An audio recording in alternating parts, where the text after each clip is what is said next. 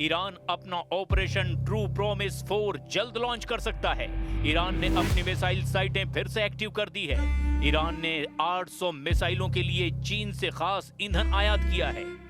Khamenei की list में Israel के कई टारगेट हैं। पहला टारगेट तेल अवीव यानी इजराइल की राजधानी है। दूसरा टारगेट इजराइल के परमाणु ठिकाने हैं। तीसरे टारगेट पर इजराइल के सबसे खतरनाक मिलिट्री बेस हैं। वैसे ईरान का बटन तभी दबेगा जब इजराइल ईरान पर हमला करेगा, और इसमें कोई शक नहीं कि इजराइल ईरान के परमाणु कार्यक्रम को तबाह करने के लिए कुछ ना कुछ जरूर करेगा। नेतन्याहू के टारगेट पर इस वक्त ईरान के कम से कम 25 शहर हैं। इनमें परमाणु अड्डे भी हैं, इनमें तेल के ठिकाने भी हैं, और इनमें तमाम उन कमांडरों का एड्रेस है जो खामनेई के ऑर्डर पर इजराइल को दहलाने के लिए तैयार हैं। क्या इजराइल के खिलाफ ईरान का मिशन डेडली डिमोना शुरू हो चुका है? डिमोना मतलब इजराइल का परमाणु प्लांट जो नेगेव के रेगिस्तान में है। इसमें कोई शक नहीं कि इजराइल के हमला करने के सुगबुगाहट के बीच ईरान पलटवार के लिए पहले से ही तैयार है। ईरान ने एक तरह से इशारा कर दिया है कि इजराइल पर हमले के लिए उसने कई ठिकानों को फाइनल कर लिया है। मसूद पजेश्कियन ने यूएन महासभा में डंके की चोट पर यह दावा किया कि उन्होंने 12 दिन के युद्ध में इजराइल और अमेरिका दोनों को बराबर की टक्कर दी है।